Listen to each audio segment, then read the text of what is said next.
Hello, everybody, and welcome back to the podcast by Emily Kristovich, Nicole Delara, and Michael Rosenberg. Today we'll be talking about defense, the defense budget and cuts in the defense budget. Okay, so we're going to start out by saying that some Democratic sources claim that Democrats support military spending cuts.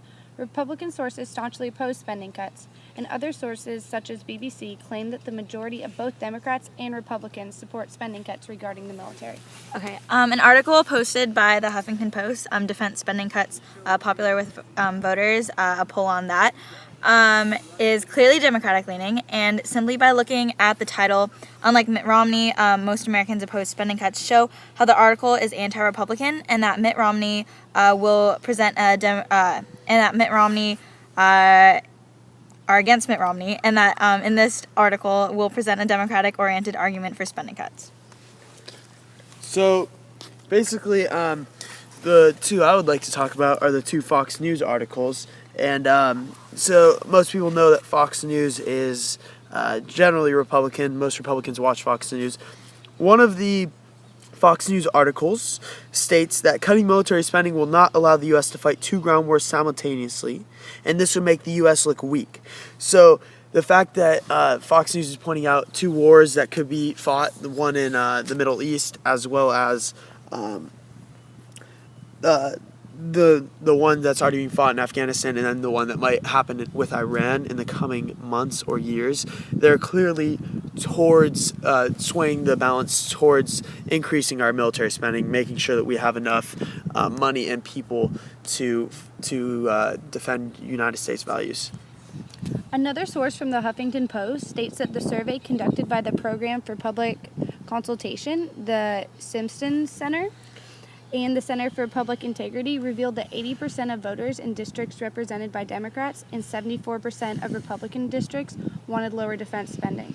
Also, recorded on BBC, Obama said, "Yes, our military will be leaner, but the world must know the United States is going to maintain our military superiority with armed forces that are agile, flexible, and ready for the full range of contingencies and threats."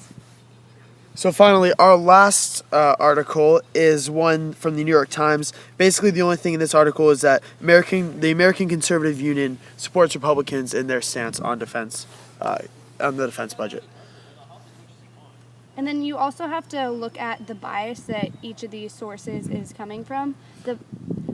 Looking at Fox News, it's targeting an audience of well-off Republicans, while the Huffington Post is targeting a Democratic audience for young people and labor supporters, while BBC is attempting to appeal to both parties and provide nonpartisan world news.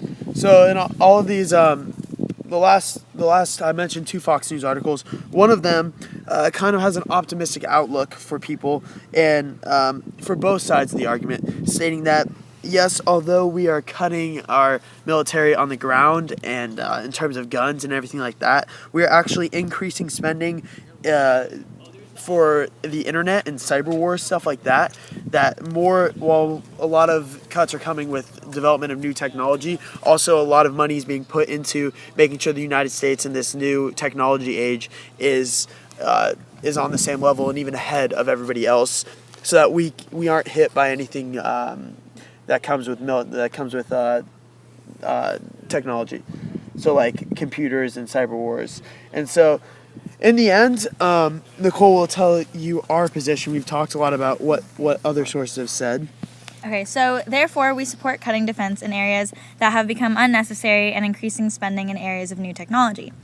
Our viewpoint comes closest to the article written by Fox News titled "Budgetary Cost Cutting Realigns Military for Cyber War." So I sincerely hope that our podcast has been both well-rounded, balanced, non-biased, and of course that it has been informative for you guys as you make a decision on what you think we should do as far as budget cuts come. The United States obviously has always been known as a great military power, and we definitely hope that that does not diminish in the future. However, we realize that with the economy in the current state that it is, and our country in trillions and trillions of dollars of debt, that some sacrifices have to be made. So we hope that the right sacrifices are made in the right areas, and that we are continually a prosperous and wealthy and great country. So thank you for listening.